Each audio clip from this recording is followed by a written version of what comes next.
Senator Collins. Thank you very much, Mr. Chairman, and Vice Chair Hyde-Smith as well. Welcome, Secretary Buttigieg.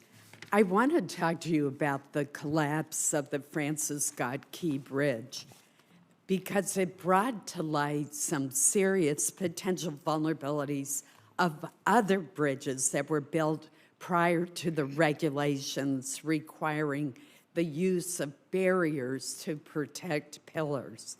Now, it's my understanding that as far back as the 1970s, the National Transportation Safety Board recommended studying which existing bridges had inadequate structural pier protection. So we clearly need to have a better understanding of how many other bridges there are out there that could be subjected to the same sort of catastrophic collapse. What has your department been doing to identify these bridges in the light of the Baltimore Bridge collapse? And do you have a comprehensive list? Thank you, and we are very focused on this. As you note, there has been attention to this for decades, particularly after a similarly catastrophic bridge impact in 1980 in Florida, which gave rise to the AASHTO standards, which federal regulations pay attention to. They require that new bridge construction projects consider the need for and the design of pier protection.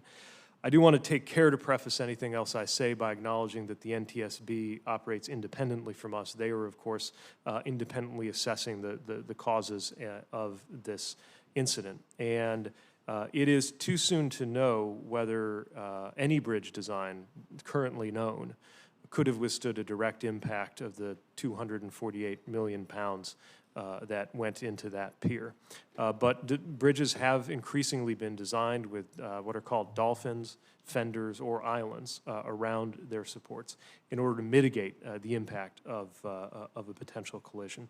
I think that even as NTSB continues their work, we will be able to continue our dialogue with AASHTO on the standards that they have.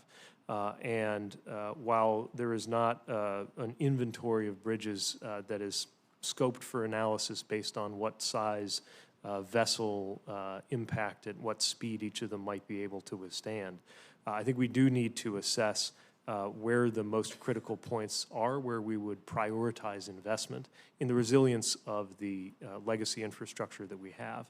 Much as we've made investments, for example, in the seismic resilience of some bridges through the Bridge Investment or Protect programs. Thank you. I want to thank the Department and Merit specifically for working closely with Maine Maritime Academy to reach a cooperative funding agreement for their pier infrastructure improvements. I will tell you that Maine Maritime recently received bids that were far higher than anticipated. That's not uncommon in any kind of construction project, as we see the impact of escalating costs of materials, specialized labor, and other inflationary pressures. And we continue to provide sufficient funding to satisfy the federal cost share requirements. But I am asking for your commitment to continue working with Maine Maritime Academy and my staff to ensure that these shoreside infrastructure improvements can, in fact, accommodate the new training vessels for which the committee has appropriated funds, and that will very shortly, they're under construction now, they will shortly start rolling out. Thank you. We are excited about these new vessels. We understand they have their own infrastructure needs. And yes, you have our commitment to work with your office and with the Academy to help them prepare. Thank you. And finally, just a general comment since I have 18 seconds. And that is, I just want to express my concern about the budget cutting funding for programs that receive funding from the landmark infrastructure bill. When we wrote that law, we made very clear that it was to be supplemental and it was not to be used to substitute for the funding for these programs in the president's budget. But it seems like for the second year in a row, that's exactly what is happening.